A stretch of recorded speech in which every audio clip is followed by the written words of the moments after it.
If you think going on a healing journey is stupid, take a walk with me.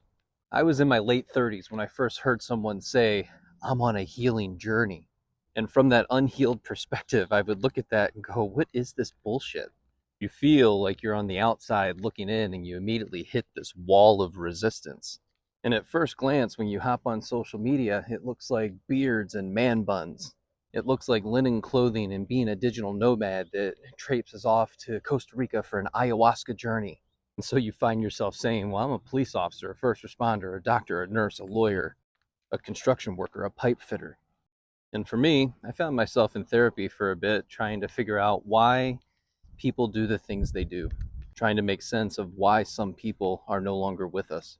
While therapy was deeply impactful, I started asking questions that therapists couldn't answer. And that's when I found the book called Attached by Amir Levine. There's a theme in our lives that so many of us experience, and it is I'm not enough. I am bad. I can't do this. I'm not good enough. And that quickly turns into self education and self discovery, where you dive into several hundred books and podcasts. You find yourself asking the question, who am I? Where am I going? What am I doing? Why am I doing this?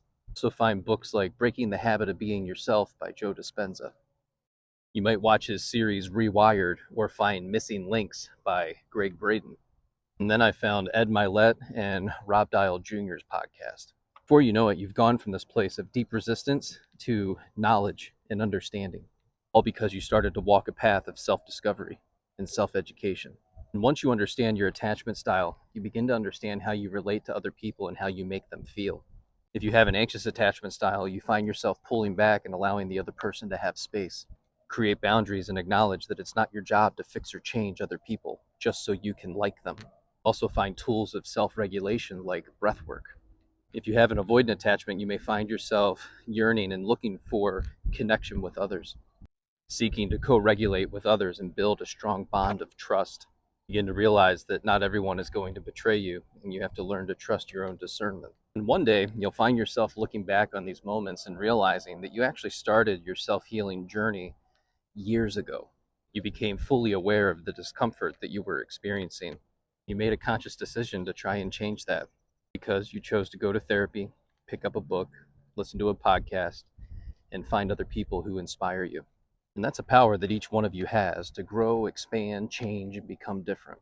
Where you feel stuck, angry, frustrated, isolated is an opportunity for growth and expansion. And if you made it to the end of this video, it's time for you to break through that wall of resistance into expansion and growth. And you can do this by signing up for the 21-day self-love challenge that starts October 1st. Link is in my bio.